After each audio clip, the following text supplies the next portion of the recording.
നമ്മളെ കേരളമായിട്ടുള്ളതുകൊണ്ടാണ്. പിന്നെ കേരളമായിട്ട് പോയി കഴിഞ്ഞാൽ പിന്നെ സംസാരിക്കാൻ ഒരു മൂഡ് കിട്ടുകയല്ല, അതുകൊണ്ട്. പിന്നെ കേരളമായിട്ട് ഇപ്പൊ പറഞ്ഞ ഈ ഇറാന്, പിന്നെ ഇറാന്റെ കയ്യിൽ അധികം ആയുധങ്ങളൊന്നുമില്ല. ഇസ്രയേലിന്റെ കയ്യിലാണ് നല്ല ആയുധങ്ങളൊക്കെ ഉള്ളത്. ഇറാന്റെ അത്ര ആയുധമൊന്നുമില്ല, ഇസ്രയേലിന്റെ കയ്യിലെ ശക്തമായ ആയുധങ്ങൾ. അതേപോലെ ഇസ്രയേല് പിടിച്ചു നിൽക്കുന്ന അമേരിക്ക ഉള്ളത് കൊണ്ടാണ് എന്നൊക്കെ ഇങ്ങനെ പറയുന്നത് കേട്ടോ. അപ്പൊ ഞാൻ കേരളമായിട്ട് ഞാൻ ഒരു കാര്യം ചോദിച്ചോട്ടെ. നമുക്കൊന്ന് 1400 കൊല്ലം പുറകോട്ടൊന്ന് പോകാം. 1400 കൊല്ലം പുറകോട്ട്. അതായത് ആ സമയത്ത് ഈ മുഹമ്മദ് ഒരുപാട് പേരെ തകർത്തു എന്നൊക്കെ നിങ്ങൾ പറയുന്നു. അതായത് 35 പേരുമായിട്ട് വന്ന ബദർപടയെ, അല്ല 350 പേരുമായിട്ട് വന്ന 350 പേരുമായിട്ട് 5000 പേര് 1500 പേരുമായിട്ട് വന്ന ബദർപടയെ 338 പേര് മാത്രമുള്ള നിങ്ങൾ ബദറിൽ വന്ന മുഹമ്മദിന്റെ അനുയായികള് തോൽപ്പിച്ചോടിച്ചു, തകർത്തോടിച്ചു എന്നൊക്കെ നിങ്ങൾ പറയാറുണ്ട്. അപ്പൊ അവിടെ മലക്കുകൾ ഇറങ്ങി. അപ്പൊ മുഹമ്മദിന്റെ അള്ളാഹുവിന്റെ മലക്കുകൾ ഇറങ്ങി ആ മലക്കുകളും കൂടെ മുഹമ്മദിന്റെ കൂടെ യുദ്ധം ചെയ്തു. അങ്ങനെയാണ് മുഹമ്മദ് ജയിച്ചത്. അങ്ങനെ മുഹമ്മദ് ഒരുപാട് യുദ്ധങ്ങൾ ജയിച്ചിരിക്കുന്നു. മലക്കുകളൊക്കെ ഇറങ്ങിയായിരുന്നു. അങ്ങനെയാണ് യുദ്ധം ജയിച്ച മുഹമ്മദ് മക്ക പിടിച്ചടക്കി, അറേബ്യൻ ഉപദ്വീപ് പിടിച്ചടക്കി, അവിടെ പോയി കൊന്നു, ഇവിടെ പോയി കൊന്നു, ആ സാമ്രാജ്യത്തെ നശിപ്പിച്ചു, ഈ സാമ്രാജ്യത്തെ അടിച്ചൊതുക്കി എന്നൊക്കെ നിങ്ങൾ ഒരുപാട് തള്ളലുകളുണ്ട്. കുറെയൊക്കെ ഹദീസിലും ഉണ്ടാ തള്ളലുകൾ, കുറെയൊക്കെ ഖുർആനിലും കിടപ്പുണ്ടാ തള്ളലുകൾ. നിങ്ങളുടെ നേതാക്കന്മാർ MM അക്ബർ മുതൽ ഇങ്ങോട്ട് ഈ ചെറിയ മദ്രസ പൊട്ടന്മാർ വരെ ഇങ്ങനെ തള്ളിക്കൊണ്ട് കിടപ്പുണ്ട്. ഞങ്ങളുടെ മുഹമ്മദ് നബി അത് ചെയ്തു, ഇത് ചെയ്തു, 35 പേരെ അടങ്ങിയ സംഘം 3000 പേരെ തോപ്പിച്ചു. ഇതൊക്കെ നമ്മളൊക്കെ കേട്ടിട്ടുണ്ടല്ലോ. ബദർ, ഉഹദ്, ഹന്തക്ക്, ഖൈബർ യുദ്ധമൊക്കെ അറിയാമല്ലോ. അപ്പൊ ഞാൻ ചോദിച്ചോട്ടെ, കേരളയിട്ട് ഓടിയോ?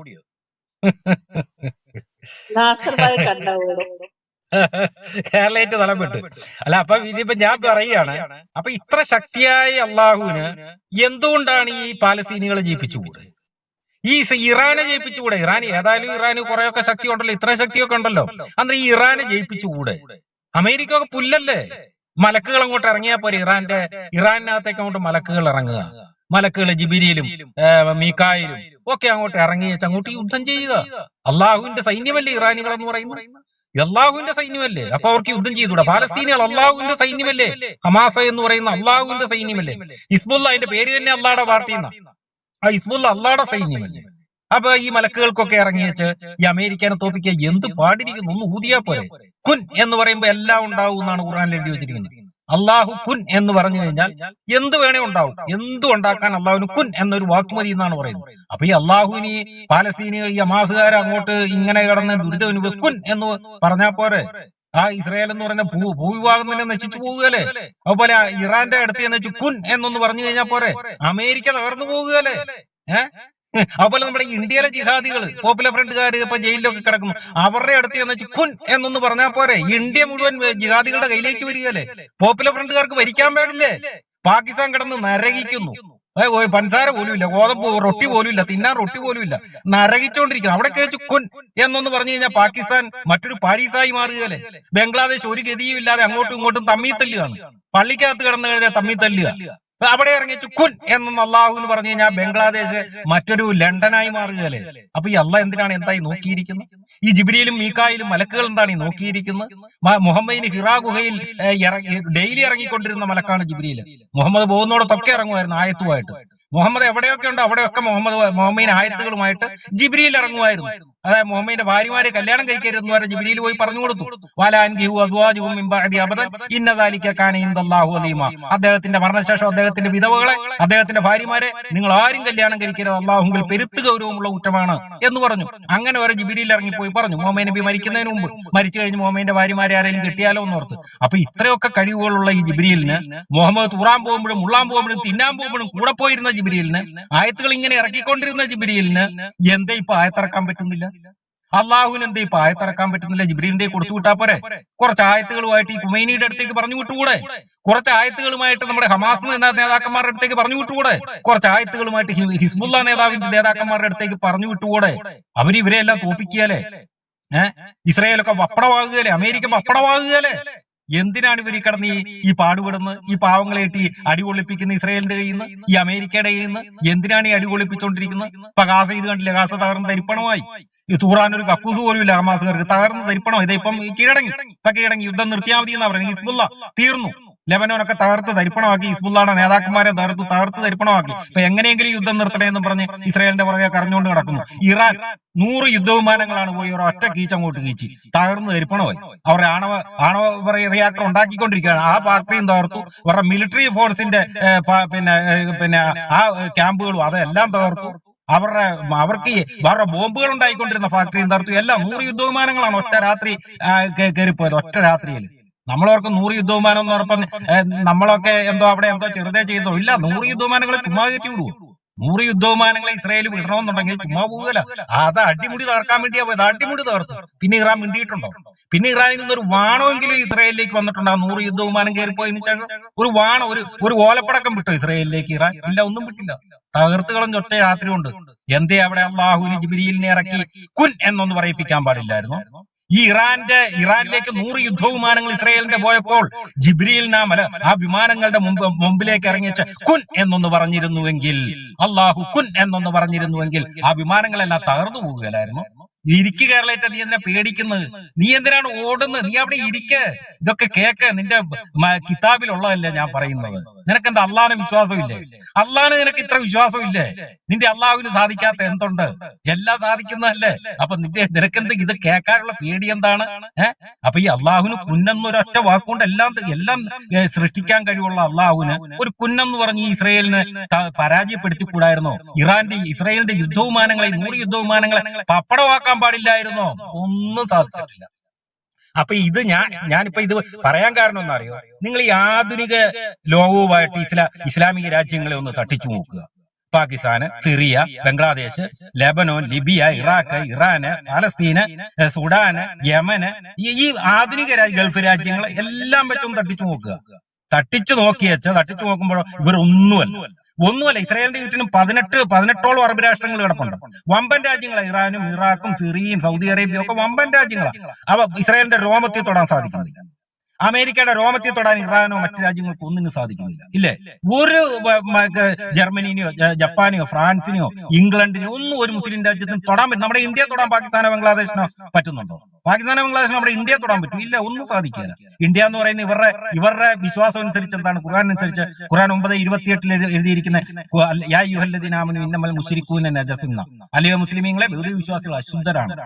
ഇന്നമൽ 9:5 പറയുന്ന ഇഖ്തുലുൽ മുശ്രികൂന ഹൈഷുൻ, ബഹുദൈവ വിശ്വാസിയെ കാണുന്നിടത്ത് വെച്ച് കൊല്ലണമെന്ന്. അതായത് ഹിന്ദുക്കൾ ബഹുദൈവ വിശ്വാസികളാണ്, അവര് അശുദ്ധരാണ്, അവരെ കാണുന്നിടത്ത് വെച്ച് കൊന്നോ എന്നൊക്കെ പറഞ്ഞിരിക്കുന്ന ഈ അള്ളാഹുവിന് ഈ ബഹുദൈവ വിശ്വാസികളുള്ള ഇന്ത്യയെ തകർക്കാൻ തൊട്ടടുത്ത് കിടക്കുന്ന പാകിസ്ഥാനും ബംഗ്ലാദേശും അള്ളാടെ സൈന്യമാണ് അവിടെ കിടക്കുന്നത്. പാകിസ്ഥാനും ബംഗ്ലാദേശും അഫ്ഗാനിസ്ഥാനും ഒക്കെ അള്ളാടെ സൈന്യമാണ്.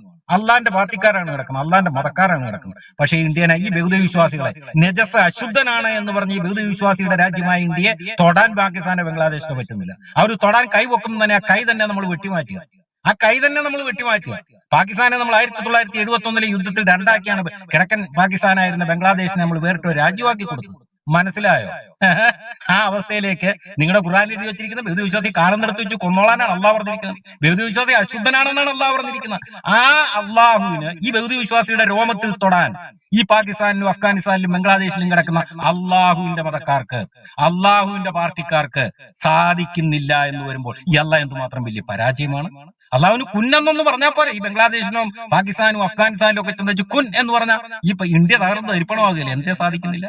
ഞാനിത് നിങ്ങളോട് പറയാനുള്ള കാരണം അറിയാം, താഴെ ഇരിക്കുന്നത് ചിന്തിക്കണം. ഞാൻ പറയാനുള്ള കാരണം, ഇവർ ഈ പറയുന്നതൊക്കെ തള്ളാണെന്നും ഇവരുടെ ഈ കേരളൈറ്റ് എം അക്ബർ മുതൽ കേരളൈറ്റ് വരെയുള്ള ആൾക്കാർ ഇവിടെ വന്നിരുന്ന് അവരുടെ മതത്തെ പറ്റി തള്ളുന്ന എല്ലാം തള്ളുകളാണ് എന്നും, ഈ മുഹമ്മദ് എന്ന് പറയുന്ന 6-ാം നൂറ്റാണ്ടിൽ ഒരു കേവല മനുഷ്യൻ മാത്രമായിരുന്നു എന്നും, ആ മനുഷ്യന് ഈ പ്രപഞ്ച സൃഷ്ടാവുമായിട്ടോ പ്രകൃതി ശക്തിയുമായിട്ടോ പ്രകൃതിയുടെ എന്തെങ്കിലും ഒരു ആത്മീയത, എന്തെങ്കിലും ഒരു സ്പിരിച്വാലിറ്റി ഉണ്ടെന്നൊക്കെ പറയുന്ന ഈ സ്പിരിച്വാലിറ്റിയുമായിട്ടോ ഒരു കണികയുടെ ബന്ധം പോലും ഇല്ല എന്ന് ഞാൻ സ്ഥാപിക്കാൻ വേണ്ടിയാണ്.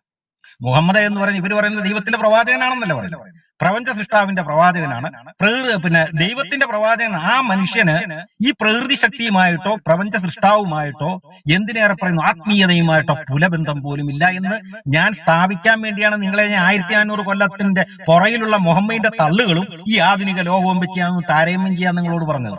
ഈ ആധുനിക ലോകത്ത് ഇവരുന്ന് പൂച്ച പോലുമല്ല, ഒരു എലിയായിട്ട് കിടക്കുകയാണ്. അതാണ് ഞാൻ പറഞ്ഞത്. ഇസ്രായേൽ എന്ന് പറയുന്നത് നമ്മുടെ കേരളത്തിന്റെ പകുതി പോലും ഇല്ലാത്ത ഒരു രാജ്യമാണ്.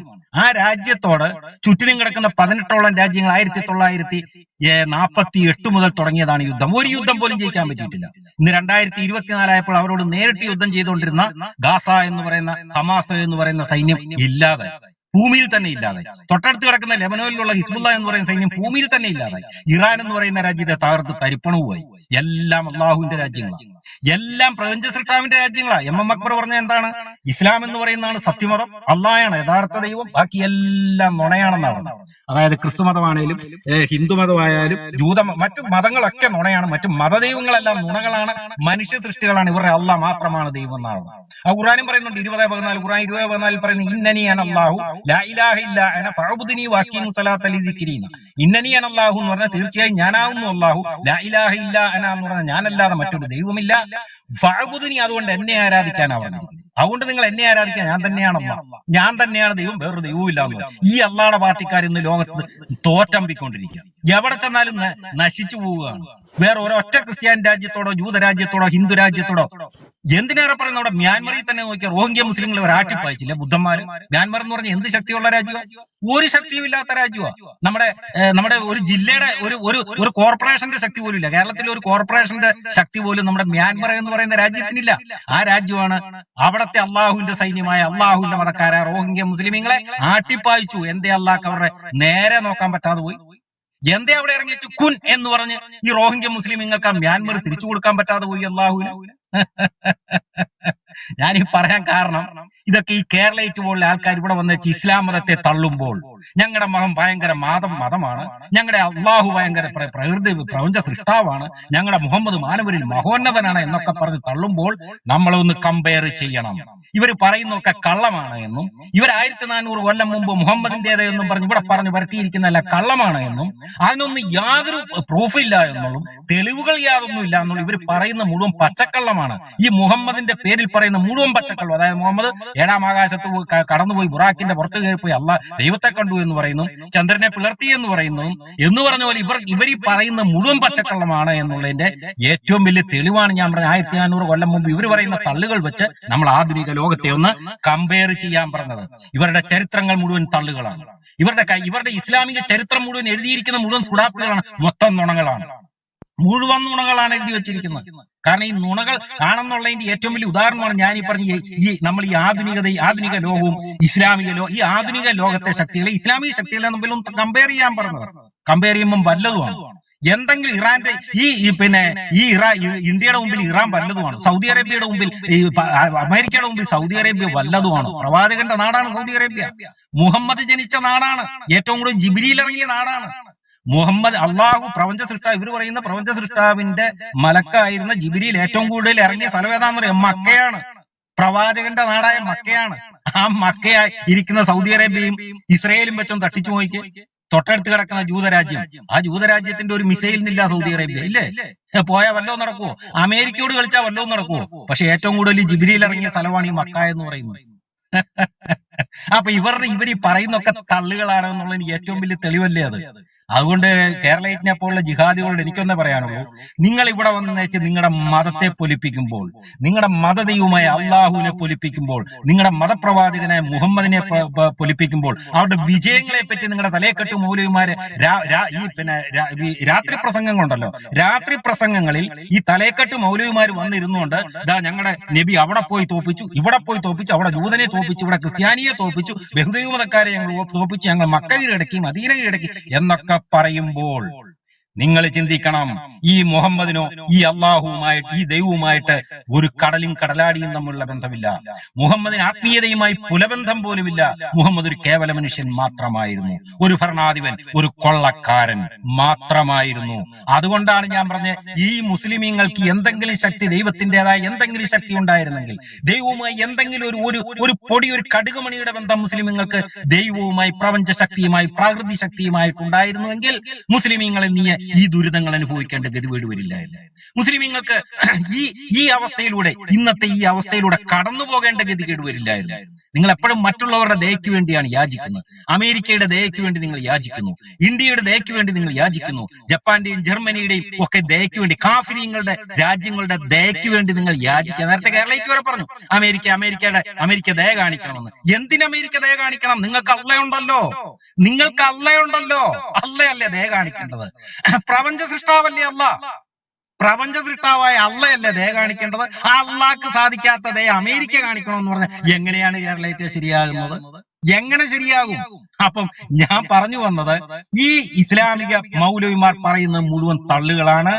അവരുടെ ദൈവം, അവർ ഈ പറയുന്ന അള്ളാഹ് എന്ന് പറയുന്ന യാതൊരു ദൈവവുമല്ല, ഒന്നുമല്ല, ഒരു ഖുറൈശി ഗോത്ര ദൈവം മാത്രമായിരുന്നു എന്നും, ആ ഖുറൈശി ഗോത്ര ദൈവത്തെ മുമ്പിൽ വെച്ചുകൊണ്ട് മുഹമ്മദ് എന്ന് പറയുന്ന കേവല മനുഷ്യൻ, ആ മനുഷ്യന് സുഖിക്കാനും, ആ മനുഷ്യന് ഭരിക്കാനും, ആ മനുഷ്യന് കൊള്ളയടിക്കാനും, ആ മനുഷ്യന് സമ്പത്തുണ്ടാക്കാനും, ആ മനുഷ്യന് പെണ്ണുങ്ങളെ ഭോഗിക്കാനുമായിട്ട് ആ മനുഷ്യൻ മുമ്പിൽ നിർത്തിയ ഒരു വ്യാജ ബിംബമാണ് ഈ ഖുറൈശി ഗോത്രദൈവമായ അള്ളാഹ് എന്ന് പറയുന്നത്. അല്ലാതെ ഈ അള്ളാഹ്ക്ക് പ്രപഞ്ചദൃഷ്ടാവുമായിട്ടോ പ്രകൃതി ശക്തിയുമായിട്ടോ ഒരു ബന്ധവുമില്ല. അതൊരു കേവലം ഒരു വിഗ്രഹം മാത്രമായിരുന്നു അള്ളാഹ് എന്ന് പറയുന്നത്. കാരണം അന്ന് ഈ മുഹമ്മദ് എനിക്ക് 360 ദൈവങ്ങൾ ഉണ്ടായിരുന്നു മക്കത്ത്. 360 ആ ദൈവങ്ങളുടെ ഒക്കെ 360ഓളം വിഗ്രഹങ്ങൾ ഈ കാബയ്ക്കുള്ളിൽ ഉണ്ടായിരുന്നു. ഈ മുഹമ്മദ് ജനിച്ചതിന് ശേഷം, മുഹമ്മദ് മക്ക കീഴടക്കിയതിന് ശേഷം 359 വിഗ്രഹങ്ങളെയും എടുത്ത് തച്ചുടച്ചു. ഹജറുൽ അസ്വദ് എന്ന് പറയുന്ന ഈ മുഹമ്മദിന്റെ ഗോത്രദൈവമായ അള്ളാഹുടെ വിഗ്രഹം മാത്രം അവിടെ വെച്ചു. എന്നിട്ട് അവിടെ നിന്ന് ജൂതന്മാരെയും ക്രിസ്ത്യാനികളെ എല്ലാം പുറത്താക്കി, മുസ്ലിങ്ങളുടേത് മാത്രമാക്കി. എന്നിട്ടാണ് അവരിപ്പോൾ UP-യിൽ സംഭാലിൽ അവിടെ ഒരു വിഗ്രഹമുണ്ട്.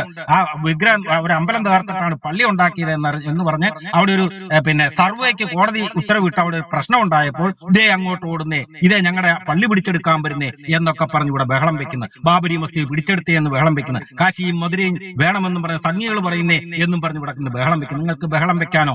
കാശിയും മധുരയും വേണമെന്ന് സംഘികൾ പറയുമ്പോൾ അതിനെതിരെ ഒരു അക്ഷരം മിണ്ടാനോ, ബാബരി മസ്ജിദിന് വേണ്ടി ഒരു അക്ഷരം മിണ്ടാനോ നിങ്ങൾക്ക് യോഗ്യതയില്ല. മുസ്ലിമീങ്ങളെ, യോഗ്യതയില്ല. അങ്ങനെ നിങ്ങൾക്ക് പറയണമെങ്കിൽ നിങ്ങൾ ആദ്യം പറയണം, മുഹമ്മദ് ചെയ്തൊക്കെ തെറ്റായി പോയിരുന്നു. മുഹമ്മദ് മക്ക കീഴടക്കിയപ്പോൾ ആ കാബയിൽ ഉണ്ടായിരുന്ന 359 വിഗ്രഹങ്ങൾ, പേഗൻ മതക്കാരുടെയും ഖുറൈശി മതക്കാരുടെയും ബഹുദൈവ വിശ്വാസികളുടെയും ഒക്കെ വിഗ്രഹങ്ങൾ എടുത്ത് മുഹമ്മദ് നശിപ്പിച്ച് തെറ്റായി പോയി. മുഹമ്മദ് ആ മക്കയിൽ ഉണ്ടായിരുന്ന, കാബയിൽ ഉണ്ടായിരുന്ന വിഗ്രഹങ്ങളെല്ലാം പുനഃസ്ഥാപിക്കണം. 359 വിഗ്രഹങ്ങളും ആ കാബയിൽ പുനഃസ്ഥാപിക്കണം. അതിനുശേഷം നിങ്ങൾ പറയണം ബാബരി മസ്ജിദിന്റെ കാര്യം. അല്ലാതെ നിങ്ങൾ സംഘികൾ ഏത് അമ്പലത്തിനു വേണ്ടി അവകാശവാദം ഉന്നയിച്ചാലും നിങ്ങൾക്ക് തെറ്റാണെന്ന് പറയാനോ, അത് ധാർമ്മികതയല്ലെന്ന് പറയാനോ എന്റെ പൊന്നു ജിഹാദികളെ, മുസ്ലിമീങ്ങളെ, നിങ്ങൾക്ക് യാതൊരു യോഗ്യതയുമില്ല. കാരണം എന്താണ്? നിങ്ങളുടെ മുഹമ്മദ് ചെയ്തിരിക്കുന്നതൊക്കെ ഇത് തന്നെയാണ്. നിങ്ങളുടെ മുഹമ്മദ് ചെയ്തിരിക്കുന്ന ഇതിലും മോശമായിട്ടാണ്. കാരണം സൗദി അറേബ്യയിൽ ഒരൊറ്റ മുസ്ലിമിന് പൗരത്വമുണ്ടോ? അവിടെ ജൂതന്മാരും ക്രിസ്ത്യാനികളും പേഗൻ മതക്കാരും ഖുറൈശി മതക്കാരും ബഹുദൈവ മതക്കാരും ആയിരക്കണക്കിന് 10,000-കണക്കിന് ഇല്ലായിരുന്നു. ഇന്ന് ഒരു മുസ്ലിം അല്ലാത്ത ഒരൊറ്റ മനുഷ്യൻ അവിടെ ഉണ്ടോ? കാരണം എന്താണ്? മുഹമ്മദ് മക്ക കീഴടക്കിയതിനു ശേഷം പറഞ്ഞു, അറേബ്യൻ ഉപദ്വീപിൽ നിന്നും ജൂതനെയും ക്രിസ്ത്യാനിയും ഞാൻ നാട് കടത്തും, മുസ്ലിമിനെ അല്ലാതെ മറ്റാരെയും ഞാൻ അവിടെ ജീവിക്കാൻ അനുവദിക്കില്ല എന്ന് പറഞ്ഞയാളാണ് നിങ്ങളുടെ മുഹമ്മദ്. മനസ്സിലായോ? 8:39 ഖുർആൻ 8:39 പറയുന്ന കാത്തലഹും ഹത്താല തക്കൂനു ഫിത്നതൻ വയകൂനുദ്ദീൻ അല്ലാഹ്, കുഴപ്പമില്ലാതാവുകയും മതം മുഴുവൻ അല്ലാഹുവിനാവുകയും ചെയ്യുന്നതുവരെ നിങ്ങൾ അന്യരോട് യുദ്ധം ചെയ്യുവിൻ. അതാണ് മക്കയിൽ കണ്ടത്. അതാണ് ഇന്ന് സൗദി അറേബ്യ മൊത്തം കണ്ടത്. സൗദി അറേബ്യയിൽ ഒരൊറ്റ മുസ്ലിമിന് പൗരത്വമുണ്ടോ? ഒരൊറ്റ മുസ്ലിമിന് ആരാധനാലയമുണ്ടോ? ഹിന്ദുവിന് ആരാധനാലയമുണ്ടോ? ക്രൈസ്തവൻ ആരാധനാലയമുണ്ടോ? ജൂതൻ ആരാധനാലയമുണ്ടോ? ജൈനനുണ്ടോ? സിഖുകാരനുണ്ടോ? പാഴ്സിക്കുണ്ടോ? ആർക്കുമില്ലല്ലോ. ഓൺലി മുസ്ലിമിന്റെ പള്ളികൾ മാത്രമല്ലേ അവിടെ ഉള്ളൂ. ബാങ്കുവിളി മാത്രമല്ലേ അവിടെ ചെന്നാൽ നിങ്ങൾക്ക് മുഴങ്ങി കേൾക്കാൻ പറ്റുള്ളൂ. ക്രിസ്ത്യൻ പള്ളിയുടെ മണിയടി നിങ്ങൾക്ക് കേൾക്കാമോ? അമ്പലത്തിൽ നിന്നും ഉയർന്ന ദേവന്മാരുടെ സംസ്കൃത ശ്ലോകങ്ങൾ നിങ്ങൾക്ക് കേൾക്കാൻ പറ്റുമോ? ജൂതന്റെ സിനഗോഗിൽ നിന്നും ഉയരുന്ന അവരുടെ പ്രാർത്ഥനകൾ നിങ്ങൾക്ക് കേൾക്കാൻ പറ്റുമോ? ഒന്നും കേൾക്കാൻ പറ്റില്ലല്ലോ. അവിടെ നിന്ന് നിങ്ങൾക്ക് സൗദി അറേബ്യ എന്ന് പറയുന്ന ഭൂപ്രദേശത്തെ നിന്ന് കാലുകുത്തിയാൽ നിങ്ങൾക്ക് കേൾക്കാൻ പറ്റുന്ന അല്ലാഹു അക്ബർ, അല്ലാഹു അക്ബർ, അശ്ഹദു അൻ ലാ ഇലാഹ ഇല്ലല്ലാഹ് വ അശ്ഹദു അന്ന മുഹമ്മദർ റസൂലുള്ളാഹ്, ഈ വചനം മാത്രം മാത്രമല്ലേ കേൾക്കാൻ പറ്റുള്ളൂ? അല്ല ഒരു പള്ളി മണിയടി കേൾക്കാൻ പറ്റുമോ? ഇല്ലല്ലോ. എന്നാൽ 80% ഹൈന്ദവർ വസിക്കുന്ന ഇന്ത്യയിൽ, 80% ബഹുദൈവ വിശ്വാസികൾ വസിക്കുന്ന ഇന്ത്യയിൽ നിങ്ങളുടെ ഖുർആനിൽ നജസാണ്, അശുദ്ധനാണ് എന്ന് പറഞ്ഞ അവനെ കാണുന്നിടത്ത് വെച്ച് കൊല്ലാൻ നിങ്ങളുടെ അള്ളാഹ് പറഞ്ഞ, നിങ്ങളുടെ ദൈവം പറഞ്ഞ ആ ബഹുദൈവ വിശ്വാസി വസിക്കുന്ന ഇന്ത്യയിൽ വന്നാൽ നിങ്ങൾക്ക് അല്ലാഹു അക്ബർ മുഴങ്ങി കേൾക്കുന്ന കേടാം. ജൂതന്റെ സിനഗോഗിൽ നിന്ന് ഉയരുന്ന പ്രാർത്ഥന കേൾക്കാം, ക്രിസ്ത്യൻ ചർച്ചിൽ നിന്ന് ഉയരുന്ന മണിയടികൾ കേൾക്കാം, ജൂതന്റെയും ജൈനന്റെയും പാർസിയുടെയും ബുദ്ധന്റെയും ഒക്കെ വിഹാറുകളിൽ നിന്നും ആരാധനാലയങ്ങളിൽ നിന്ന് ഉയരുന്ന പ്രാർത്ഥനകൾ നിങ്ങൾക്ക് കേൾക്കാൻ പറ്റും. പക്ഷെ നിങ്ങൾക്ക് സൗദി അറേബ്യ ചെന്നാൽ കേൾക്കാൻ പറ്റുമോ കോയമാരെ? ജിഹാദികളെ നിങ്ങൾക്ക് കേൾക്കാൻ പറ്റുമോ? അവിടുന്ന് ഈ ബാങ്ക് വിളിയല്ലാതെ വേറെ എന്തെങ്കിലും മുടങ്ങുന്ന കേൾക്കാൻ പറ്റുമോ? ഇല്ലല്ലോ. എന്നാൽ 1400 കൊല്ലം മുമ്പ് ആ സൗദിയുടെ അവസ്ഥ അങ്ങനെയല്ലായിരുന്നു. മുഹമ്മദ് ജനിക്കുന്നതിന് മുമ്പ്, മുഹമ്മദിന് പ്രവാചകത്വം കിട്ടുന്നതിന് മുമ്പ്, മുഹമ്മദ് മക്ക കീഴടക്കുന്നതിന് മുമ്പ് ആ സൗദി അറേബ്യയിൽ ക്രിസ്ത്യൻ ആരാധനാലയങ്ങൾ ഉണ്ടായിരുന്നു. അവിടുന്ന് മണിയടി ശബ്ദം കേൾക്കാമായിരുന്നു, അവിടെ കുർബാനകളും കുമ്പസാരങ്ങളും കേൾക്കാമായിരുന്നു, അവിടെ ജൂതന്റെ സിനഗോഗുകൾ ഉണ്ടായിരുന്നു, സിനഗോഗുകളിൽ നിന്ന് ജൂതന്റെ പ്രാർത്ഥനകൾ കേൾക്കാമായിരുന്നു, അവിടെ പേഗന്റെ അമ്പലങ്ങൾ ഉണ്ടായിരുന്നു, ഖുറൈശി മതക്കാരുടെ അമ്പലങ്ങൾ ഉണ്ടായിരുന്നു, ക്ഷേത്രങ്ങൾ ഉണ്ടായിരുന്നു, അവിടെ നിന്നൊക്കെ അവരുടെ പ്രാർത്ഥനാ ഗീതങ്ങൾ കേൾക്കാമായിരുന്നു. പക്ഷേ മുഹമ്മദിന് ആധിപത്യം കിട്ടി, മുഹമ്മദ് മക്ക കീഴടക്കി, മുഹമ്മദ് അവിടെ അധികാരം സ്ഥാപിച്ചു. അതിനുശേഷം അവിടെ എന്തായി? എന്തായെന്നറിയണമെങ്കിൽ ഇന്നത്തെ സൗദി അറേബ്യ നിങ്ങൾ നോക്കണം, ഇന്നത്തെ മക്കയെ നോക്കണം, ഇന്നത്തെ മദീനയെ നോക്കണം. അപ്പോൾ നിങ്ങൾക്ക് മനസ്സിലാവും മുഹമ്മദ് എന്താണ് ചെയ്തത് എന്ന്. അപ്പോൾ നിങ്ങൾക്ക് ഈ ആധുനിക ലോകത്ത് ഇന്ത്യയിൽ സംഘികൾ കാണിക്കുന്നതിനോടോ, അല്ലെങ്കിൽ ക്രിസ്ത്യാനികൾ എന്തെങ്കിലും കാണിക്കുന്നതിനോടോ, അല്ലെങ്കിൽ ജൂതന്മാർ ഇസ്രായേൽ കാണിക്കുന്നതിനോടോ ഒന്നിനെയും നിങ്ങൾക്ക് തെറ്റെന്ന് പറയുവാനോ, ഒന്നും നിങ്ങൾക്ക് നിർത്താൻ പറയുവാനോ സാധിക്കില്ല. എന്റെ പൊന്ന് കോയമാരെ, ജിഹാദികളെ, അത് തെറ്റാണ് എന്ന് പറയാൻ പോലും നിങ്ങൾക്ക് യോഗ്യതയില്ല. കാരണം നിങ്ങളുടെ മുഹമ്മദ് കാണിച്ചിരിക്കുന്ന അതൊക്കെയാണ്, നിങ്ങളുടെ അള്ളാഹ് കാണിച്ചിരിക്കുന്ന അതൊക്കെയാണ്, നിങ്ങളുടെ ഈ ഖുർആനിൽ എഴുതി വെച്ചിരിക്കുന്നു അതൊക്കെ തന്നെയാണ്. ഖുർആൻ സൂറത്തുൽ തൗബ 123 വാക്യത്തിൽ എന്താണ് പറയുന്നത്? ഖാതല്ലദീന യലൂനകും മിനൽ കുഫാരി വയജിദു ഫീകും ഇല്ലത്തൻ വഅലമു അന്നല്ലാഹ മഅൽ മുത്തഖീൻ. അല്ലയോ മുസ്ലിമീങ്ങളെ, നിങ്ങളുടെ അടുത്ത് താമസിക്കുന്ന നിങ്ങളുടെ അയൽവാസികളായ കാഫിറുകളോട്, അതായത് മുസ്ലിം അല്ലാത്തവരോട് നിങ്ങൾ പോയി യുദ്ധം ചെയ്യുക. ആ യുദ്ധത്തിൽ ഒരു രൂക്ഷത കണ്ടെത്തണം. അതായത് ചുമ്മാ യുദ്ധം ചെയ്താൽ പോലെ രൂക്ഷമായിട്ട് ഈ അയൽവക്കത്ത് താമസിക്കുന്ന, മുസ്ലിമിന്റെ അയൽവക്കത്ത് താമസിക്കുന്ന ക്രിസ്ത്യാനിയോടും ജൂതനോടും ഹിന്ദുവിനോടും പാഴ്സിയോടും ബുദ്ധനോടും ജൈനനോടും സിഖുകാരനോടും യുദ്ധം ചെയ്യാനാണ് അള്ളാഹു കൽപ്പിച്ചിരിക്കുന്നത്. വേറെ ഏതെങ്കിലും മതക്കാരന്റെ കിതാബുകളിൽ നിങ്ങൾക്ക് അങ്ങനെ കാണാൻ പറ്റുമോ? എന്തിനേറെ പറഞ്ഞ് യേശു ക്രിസ്തു എന്താണ് പറഞ്ഞത്? നിന്നെ പോലെ നിന്റെ അയൽക്കാരനെയും സ്നേഹിക്കാനല്ലേ പറഞ്ഞത്. അല്ലാതെ അങ്ങേര് പറഞ്ഞോ പോയി യുദ്ധം ചെയ്യാൻ, ക്രിസ്ത്യാനി അല്ലാത്തവരെല്ലാം പോയി യുദ്ധം ചെയ്ത് കൊല്ലാൻ? അയാൾ പറഞ്ഞു ഇല്ല, അദ്ദേഹം പറഞ്ഞു നിന്നെ പോലെ നിന്റെ അയൽക്കാരനെയും സ്നേഹിക്കാൻ. ഭാരതീയ ദർശനം പറഞ്ഞു ലോക സമസ്ത സുഖനോഭവന്തു, ലോകം മുഴുവൻ സുഖമായിരിക്കട്ടെ എന്ന് പറഞ്ഞു. അതുകൊണ്ടല്ലേ നീയൊക്കെ ഇവിടെ കിടന്ന് ബാങ്ക് വിളിക്കുന്നത്? നിന്റെ പ്രാർത്ഥനാലയം ഈ കോളാമ്പികളിലൂടെ ഇത്ര ഉച്ചത്തിൽ 5 നേരവും മുടങ്ങിയിട്ടും ഏതെങ്കിലും ഹിന്ദു പറഞ്ഞോ നിർത്തണമെന്ന്? ഏതെങ്കിലും ഹിന്ദു കോടതിയിൽ പോയോ നിർത്തണമെന്നും പറഞ്ഞ്? ഇല്ലല്ലോ. പക്ഷേ സൗദി അറേബ്യയിലുണ്ടോ? സൗദി അറേബ്യയിൽ നിങ്ങൾക്ക് ഒരു ക്രിസ്ത്യൻ ചർച്ച് കാണിച്ചു തരാമോ? ഒരു ഹൈന്ദവന്റെ അമ്പലം കാണിച്ചു തരാമോ? ഒരു ജൂതന്റെ സിനഗോഗ് കാണിച്ചു തരാമോ? ഒരു ബുദ്ധന്റെ ബുദ്ധവിഹാർ കാണിച്ചു തരാൻ പറ്റുമോ? ഒന്നുമില്ലല്ലോ. കാരണം എന്താണ്? മുഹമ്മദ് അങ്ങനെയാണ് ചെയ്തേച്ചു പോയത്, മുഹമ്മദ് അങ്ങനെയാണ് പറഞ്ഞിട്ട് പോയത്. മനസ്സിലായോ? മുഹമ്മദ് അങ്ങനെയാണ് പറഞ്ഞിട്ടും പോയത്. മരിക്കുന്നതിന് മുമ്പാണ് പറഞ്ഞത്, ഞാൻ ഈ അറേബ്യൻ ഉപദ്വീപിൽ നിന്ന് ക്രിസ്ത്യാനിയെയും ജൂതനെയും ഇവിടെ നിന്ന് ഞാൻ ആട്ടിപ്പുറത്താക്കും, മുസ്ലിമിനെ അല്ലാതെ ഞാൻ ഇവിടെ ജീവിക്കാൻ അനുവദിക്കുകയില്ല എന്ന്. ആ 9:5 എഴുതിയും വെച്ചു, ഇഖ്തുലുൽ മുശ്രികൂന ഹൈഷുൻ, ബഹുദൈവ വിശ്വാസിയെ കാണുന്നിടത്ത് വധിച്ചോന്ന്. ഖുർആൻ 9:5-51 എഴുതി വെച്ചു, യാ അയ്യുഹല്ലദീന ആമനൂ ലാ തത്തഖിദുൽ യഹൂദ വന്നസാറ ഔലിയാ, അല്ലയോ മുസ്ലിമീങ്ങളെ, നിങ്ങൾ യഹൂദനെയും ക്രിസ്ത്യാനിയും മിത്രമാക്കരുതെന്ന്. 9:123 അയൽവക്കക്കാരൻ ആ മുസ്ലിമാണെങ്കിൽ അവനോട് പോയി യുദ്ധം ചെയ്യാൻ പറഞ്ഞു. ഇല്ലേ, അന്യമതസ്ഥരെയും കാഫിറിനെയും എല്ലാം കൊല്ലാനും കൊല വിളിക്കാനും അവനെയൊക്കെ നിന്റെ മുസ്ലിമിന്റെ നാട്ടിൽ നിന്നും ഓടിക്കാനും, അവന് മുസ്ലിമിന്റെ നാട്ടിൽ കിടക്കണമെങ്കിൽ ജിസിയ എന്ന് പറയുന്ന മതനികുതി കൊടുത്ത് വെറും അടിമയെ പോലെ വേണമെങ്കിൽ കിടന്നോളാനുമാണ് മുഹമ്മദ് പറഞ്ഞത്. ആ മുഹമ്മദ് പറഞ്ഞതിന്റെ, ആ മുഹമ്മദ് ചെയ്തതിന്റെ, ആ അള്ളാഹു ചെയ്തതിന്റെ ഒക്കെ അനന്തര ഫലങ്ങളാണ് നിങ്ങൾ ഇന്ന് ഇസ്രയേലിലാണെങ്കിലും, നിങ്ങൾ ഇന്ന് ഗാസയിലാണെങ്കിലും, പലസ്തീനിലാണെങ്കിലും, വെസ്റ്റ് ബാങ്കിലാണെങ്കിലും, സിറിയയിലാണെങ്കിലും, ഇന്ത്യയിലാണെങ്കിലും, ലബനോനിലാണെങ്കിലും, ഇറാനിലാണെങ്കിലും അനുഭവിച്ചുകൊണ്ടിരിക്കുന്നത്. കാലത്തിന്റെ കാവ്യനീതി എന്ന് പറയും. കൊടുത്താൽ കൊല്ലത്തും കിട്ടുമെന്ന് മലയാളത്തിൽ പറയും, കേട്ടിട്ടില്ലേ? കൊടുത്താൽ കൊല്ലത്തും കിട്ടും. പണ്ട് മക്കത്ത് മുഹമ്മദ് കൊടുത്തു, മുഹമ്മദ് അന്യമതസ്ഥരോട് കൊടുത്തു. അന്നേരം നിങ്ങളൊന്നും ഓർത്തില്ല. ഇത് എപ്പോഴെങ്കിലും ഭാവിയിൽ ഞങ്ങളുടെ ഭാവി തലമുറയ്ക്ക്, മുഹമ്മദിന്റെ വരും തലമുറകൾക്ക് 10ഓ 20ഓ നൂറ്റാണ്ടിന് ശേഷമാണെങ്കിലും തിരിച്ചു കിട്ടുമെന്ന് നിങ്ങൾ ഓർത്തില്ല.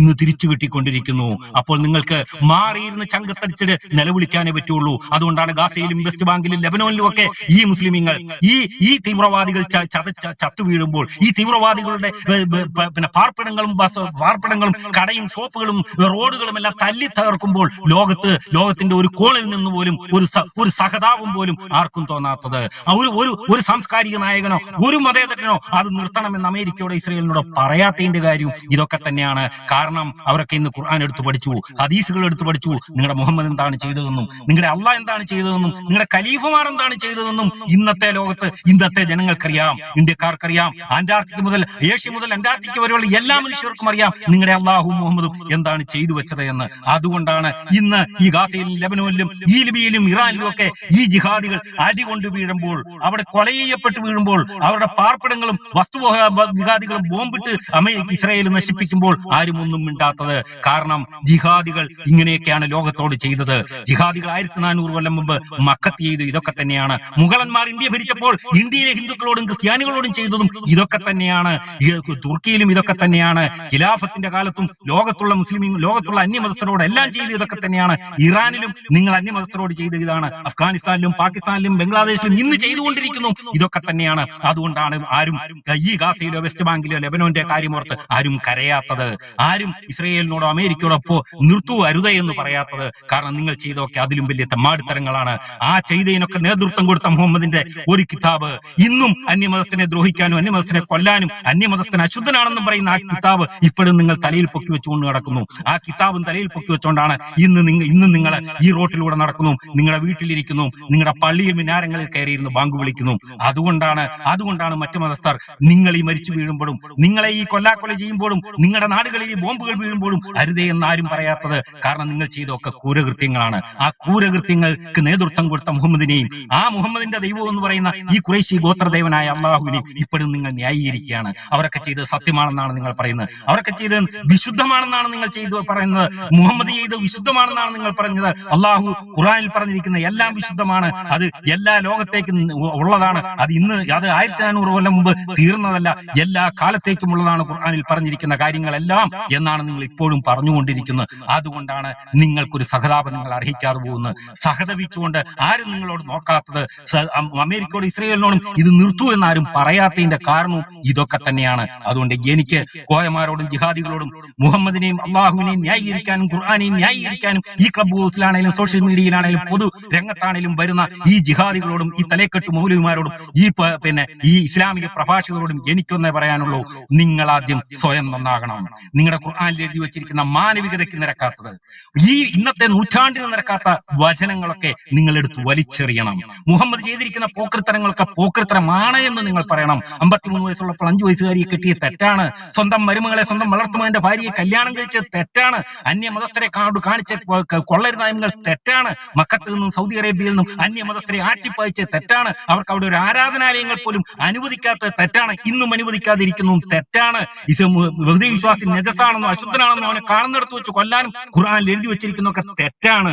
അത് ഇന്നത്തെ ലോകത്തിന് പറ്റുന്നതല്ല. അതൊന്നും ഞങ്ങൾ ഇത് വായിക്കില്ല, അതൊന്നും അനുസരിച്ച് ഞങ്ങൾ പ്രവർത്തിക്കില്ല എന്ന് നിങ്ങൾ പറയണം. അങ്ങനെ പറയുന്നത് വരെ ഈ അള്ളാഹുവിനെയും മുഹമ്മദിനെയും ഈ ഖുർആനെയും നിങ്ങൾ തള്ളി പറയുന്നത് വരെ ഈ അള്ളാഹുവും മുഹമ്മദും ഈ ഖുർആനും മാനവികതയ്ക്ക് എതിരാണ്, ഇന്നത്തെ നൂറ്റാണ്ടിനെതിരാണ്, ഇന്നത്തെ മനുഷ്യകുലത്തിന് തന്നെ എതിരാണ് എന്ന് നിങ്ങൾ പറയുന്നത് വരെ ലോകത്തുള്ള അന്യമതസ്ഥർ നിങ്ങൾ കാണിക്കുന്ന ഈ വൃത്തികേടുകൾക്കെതിരെ വിമർശിച്ചുകൊണ്ടിരിക്കും, നിങ്ങൾക്കെതിരെ കൈ ചൂണ്ടിക്കൊണ്ടിരിക്കും. നിങ്ങൾക്കെതിരെ വരുന്നുള്ള അക്രമങ്ങളെ, നിങ്ങൾക്കെതിരെ, അതായത് ഗാസയിലും ലെബനോനിലും ഒക്കെ ഇസ്രായേലൊക്കെ ചെയ്യുന്ന ഈ അക്രമങ്ങളെ, ഈ കൊലകളെയും കൊള്ളിവയ്പ്പുകളെയും അവര് ന്യായി